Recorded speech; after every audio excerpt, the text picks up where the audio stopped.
We start the newscast with a report about Tufts janitors who are fighting to have their contract respected and about the students who support them. I want to say thank you, everybody, for support to the janitors. We had an action/rally in support of the janitors in our university and to try to pressure the administration to pressure DTZ, which is the janitor's technical employer. Tufts subcontracts out its maintenance to a global company called DTZ, which operates in 52 countries and which has revenues of around $2 billion. DTZ negotiated a contract with the union SEIU on behalf of the janitors. In the contract, it promises to convert a number of part-time jobs to full-time.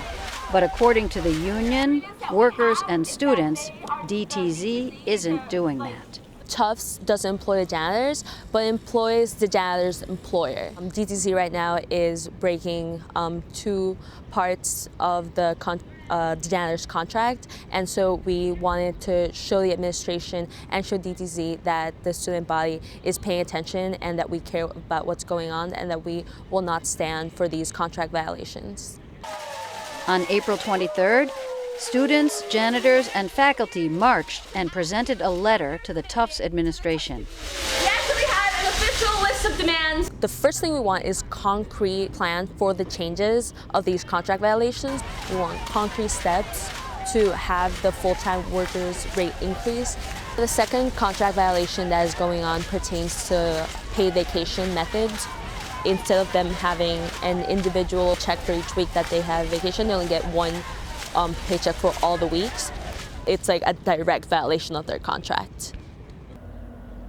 Paula Castillo has been working as a janitor at Tufts for almost 17 years. Esta compañía está violando el contrato de nosotros. No hay el personal completo para trabajar aquí. Por eso tenemos presión de trabajo. Por presión de trabajo, que no están cumpliendo con tener la cantidad de personas con full time, porque tienen el 75% tiene que tener de full time y apenas están llegando al 50%. Workers also want DTZ to make vacation payments as laid out in their contract. Estamos peleando para los cheques de las vacaciones, porque es un dinero que cae junto y con eso pues podemos pagar deudas que se tienen, ¿verdad? Entonces eso es lo primordial para nosotros, porque ahora que es tan caro que está todo, no los alcanza. We did come to an agreement with the contractor that there would be the creation of more full-time jobs over a course of time. And again, the contractor didn't meet those obligations. There was a commitment made to that years ago, and we want them to uphold that commitment. We have always believed that these goals of good full-time work and quality standards cannot be accomplished without Tufts or institutions like them actually stepping up, because they're the ones that hire contractors. They need to say what standards they want, not only for the cleaning, but also for the workers that do that work. Bueno, yo espero ver en el futuro que cambie aquí la universidad, que hayan más personal para ser más flexible el trabajo para nosotros. Eso es lo que yo espero. Somerville Neighborhood News asked DTZ and Tufts to comment on the claims made by the workers, the union, and the students. DTZ refused. Tufts was not available for a video interview, but did send a written statement. The administration said, quote, "While our custodians are not employees of the university, they are valued members of our community. The administration promised to respond to the concerns that students had by the end of the semester. However, the administration also pointed out the university did not sign the contract. It's between DTZ and the union.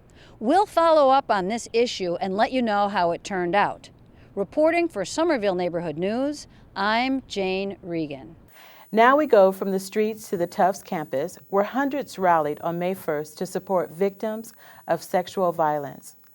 Tufts recently pulled out of an agreement it had made with the Department of Education's Office of Civil Rights to improve its policies. It is our right to not be subjected to humiliation by our administrators. It is our right to not walk past our rapists. It is our right not to wonder if our rapists are in this audience right now. Now let's go.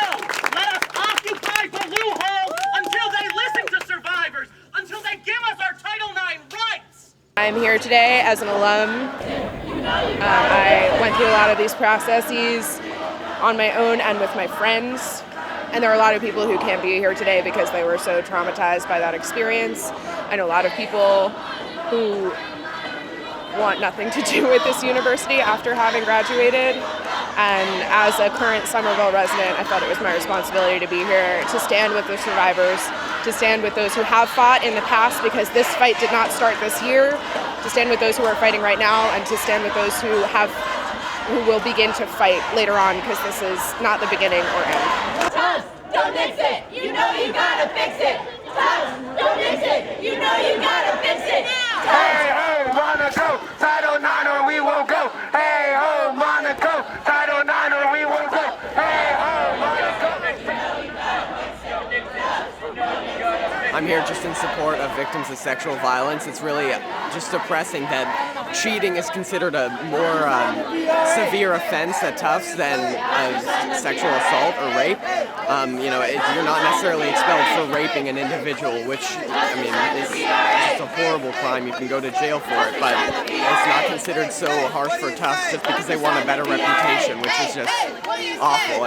I'm here to support survivors at Tufts. I'm here to make sure that Tufts re-signs the VRA and becomes compliant with Title IX. And I'm here because I don't want to go to a school that's not in Title IX compliance. After hours of rallying, students and administrators met, and the university decided to re-enter its agreement with the Office of Civil Rights and to take a number of steps to address how it handles reports of sexual violence.